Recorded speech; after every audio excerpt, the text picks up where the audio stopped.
전 세계 77억 인구 중에서 실제로 부자라고 할 수 있는 사람들은 얼마나 될까요? 놀랍게도 전체 인구의 1%도 안 됩니다.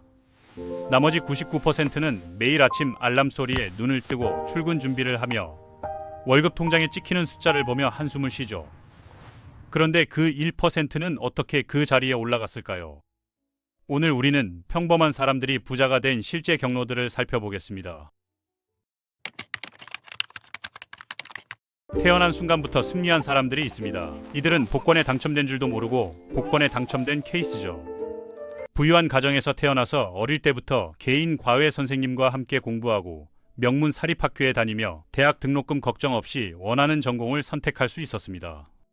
이들에게 돈은 공기와 같은 존재예요. 있는 게 당연하고 부족할 일도 없으니까요. 물론 이런 환경이 사람을 나약하게 만든다는 의견도 있지만 현실적으로 생각해보세요.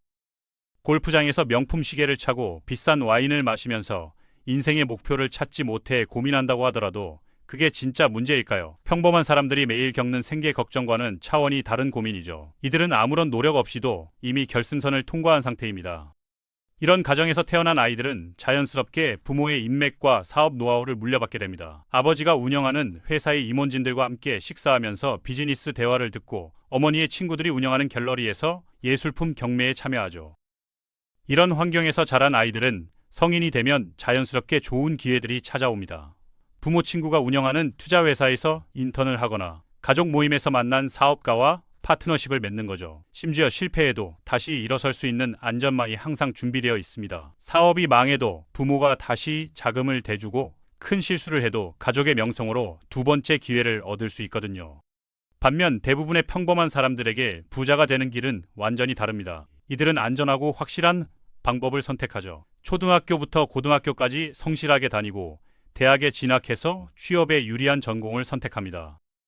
졸업 후에는 안정적인 회사에 취직해서 매달 일정한 급여를 받고 조금씩 승진하면서 연봉을 올려나가죠. 20대에는 원룸에서 시작해서 30대에 투룸으로, 40대에는 아파트 전세로, 50대에는 내 집 마련의 꿈을 이룹니다. 이 과정에서 결혼하고 아이를 낳아 키우면서 가족을 위한 보험도 들고 노후 준비도 차근차근 해나가죠. 빠르게 부자가 되지는 못하지만 40년이라는 긴 시간을 통해 천천히 자산을 축적해갑니다. 미국의 평범한 직장인들이 은퇴할 때 평균 순자산은 대략 190만 달러 정도라고 하니까 결코 적지 않은 금액이죠. 이런 사람들의 핵심 전략은 일찍 시작하는 것입니다. 20대 초반부터 매달 소득의 20% 이상을 저축하고 투자에 돌리는 거예요. 처음에는 월 50만 원 저축하는 것도 버겁지만 시간이 지나면서 연봉이 오르고 복리 효과가 나타나면서 자산 증가 속도가 빨라집니다. 30년 후에는 매년 투자 수익만으로도 직장 다닐 때 연봉보다 더 많은 돈이 들어오게 되죠. 이들이 가장 중요하게 생각하는 것은 생활비 절약입니다. 같은 동네에서 15년째 살면서 임대료를 최소화하고 외식은 특별한 날에만 하며 의류는 세일 기간을 노려서 구매합니다. 친구들이 명품 가방을 사고 해외여행을 다닐 때도 이들은 묵묵히 자신의 계획을 실행해 나가죠. 하지만 세상에는 하룻밤 사이에 백만장자가 되는 사람들도 있습니다. 바로 암호화폐로 대박을 친 경우죠. 17살 고등학생이 심심해서 100달러를 투자한 멜코인이 갑자기 폭등해서 500만 달러가 되는 일이 실제로 일어납니다. 친구가 단톡방에서 이거 한번 사봐 라고 보낸 링크를 클릭해서 적당히 돈을 넣어뒀는데 몇 달 후에 확인해보니 집을 살 수 있을 만큼의 돈이 되어 있는 거죠. 물론 이런 일은 확률적으로 로또 1등에 당첨되는 것만큼이나 희박합니다. 수많은 밈코인들이 생겨났다가 사라지고 대부분의 투자자들은 원금도 건지지 못하고 손실을 보거든요. 그런데도 사람들이 계속 도전하는 이유는 성공했을 때의 보상이 너무나 크기 때문이죠. 2021년 도지코인에 1000달러 투자했던 사람이 6개월 후에 100만 달대를 만든 실제 사례도 있고 시바이누 코인에 조금씩 투자한 평범한 직장인이 퇴사할 정도의 돈을 번 경우도 있습니다. 이런 성공 사례들이 SNS를 통해 빠르게 퍼지면서 더 많은 사람들이 암호화폐 시장에 뛰어들게 됩니다. 하지만 전문가들은 이런 투자는 전체 자산의 5% 이내에서만 하라고 권고합니다. 이뤄도 생활에 지장이 없는 돈으로만 해야 한다는 거죠. 실제로 암호화폐로 큰 돈을 번 사람들 중 상당수가 다시 그 돈을 잃는 경우가 많습니다. 쉽게 번 돈은 쉽게 잃기도 하거든요. 성공한 사람들의 공통점은 적절한 타이밍에 수익을 실현했다는 것입니다. 욕심을 부리지 않고 적당한 수익에서 매도한 거죠. 사업가의 길을 선택하는 사람들도 있습니다. 이들은 안정적인 직장 생활을 포기하고 자신만의 사업을 시작하죠. 처음에는 온라인 쇼핑몰을 열어보고 실패하면 유튜브 채널을 만들어보고 그것도 안되면 배달 앱을 개발해보고 끊임없이 새로운 아이디어에 도전합니다. 99번 실패해도 100번째에 성공하면 그동안의 모든 손실을 만회할 수 있다고 믿고 있거든요. 실제로 지금 우리가 알고 있는 성공한 기업가들 대부분이 여러 번의 실패를 경험한 후에 대박을 낸 경우가 많습니다. 물론 그 과정에서 라면으로 끼니를 때우고 원룸에서 몇 년씩 살아야 하는 고생은 각오해야 하죠. 하지만 본인들은 40년 동안 회사에 묶여 사는 것보다는 자유롭게 도전하다가 실패하는 게 낫다고 생각합니다. 창업가들이 가장 중요하게 생각하는 것은 시장의 빈틈을 찾는 능력입니다. 사람들이 불편해하지만 아직 해결되지 않은 문제들을 발견하는 거죠. 예를 들어 배달 음식을 시키고 싶은데 전화 주문이 번거로웠던 시절, 앱으로 간편하게 주문할 수 있는 서비스를 만든 사람들이 지금은 억만장자가 되었습니다. 또 다른 예로는 중고거래를 하고 싶지만 믿을 만한 플랫폼이 없었던 시절, 당근마켓 같은 서비스를 만든 팀이 엄청난 성공을 거둔 경우도 있죠. 창업에 성공하려면 단순히 좋은 아이디어만으로는 부족합니다. 그 아이디어를 실제로 실행할 수 있는 기술력과 자금, 그리고 시장에 알릴 수 있는 마케팅 능력이 모두 필요하거든요. 많은 창업가들이 좋은 제품은 만들었지만 마케팅에서 실패해서 사업을 접는 경우가 많습니다. 아무리 좋은 제품이라도 사람들이 모르면 소용없거든요. 요즘에는 올리팬즈나 각종 스트리밍 플랫폼을 통해 단기간에 큰 돈을 버는 사람들도 있습니다. 상위 1% 크리에이터들은 정말로 엄청난 수익을 올리고 있거든요. 어떤 크리에이터는 연간 수익이 프로 스포츠 선수들보다 높다고 알려져 있기도 하죠. 하지만 이 방법은 위험성도 상당합니다. 성공하지 못하면 개인적인 콘텐츠만 인터넷에 영구히 남게 되는 상황이 될 수 있거든요. 그리고 성공하기 위해서는 단순히 외모만으로는 안 되고 마케팅 능력부터 팬 관리까지 사업가 수준의 역량이 필요합니다. 성공한 크리에이터들을 보면 콘텐츠 제작 능력뿐만 아니라 자신을 브랜드화하는 능력이 뛰어납니다. 단순히 영상을 올리는 것이 아니라 팬들과의 소통을 통해 충성도 높은 커뮤니티를 만들어가는 거죠. 또한 하나의 플랫폼에만 의존하지 않고 여러 채널을 동시에 운영하면서 수익원을 다변화합니다. 유튜브에서 구독자를 모으고 인스타그램에서 브랜드 협찬을 받고 트위치에서 라이브 스트리밍을 하면서 후원을 받는 식으로 말이죠. 하지만 이 분야는 트렌드 변화가 매우 빠르고 새로운 크리에이터들이 계속 등장하기 때문에 지속적으로 성장하기가 쉽지 않습니다.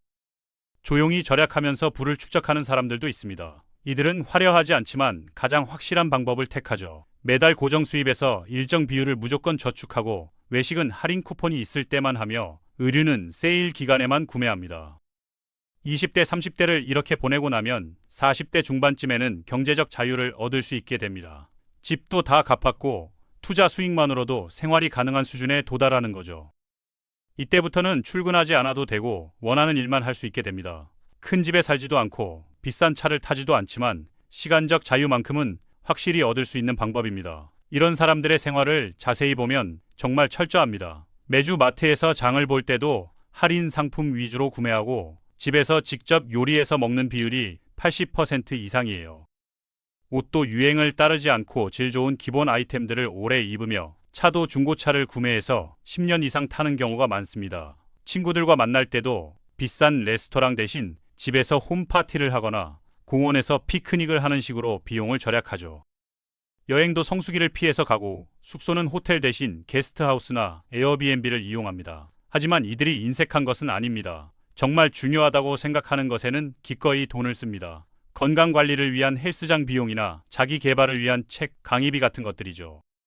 외모를 활용하는 방법도 있습니다. 젊고 아름다운 외모를 가진 사람이 나이가 많고 돈이 많은 사람과 결혼하는 경우죠. 겉으로는 진정한 사랑이라고 말하지만 실제로는 서로의 필요를 채워주는 거래에 가깝습니다. 한쪽은 젊음과 아름다움을, 다른 한쪽은 경제적 안정을 제공하는 거죠. 물론 이 방법이 성공하려면 상당한 연기력과 인내심이 필요합니다. 그리고 언제 상황이 변할지 모르니까 불안정한 면도 있고요. 실제로 이런 관계에서 성공하는 사람들을 보면 단순히 예쁘고 잘생긴 것만으로는 부족합니다. 상대방의 비즈니스에 도움이 될 수 있는 사교성과 교양, 그리고 다양한 상황에 맞는 매너를 갖춰야 하거든요.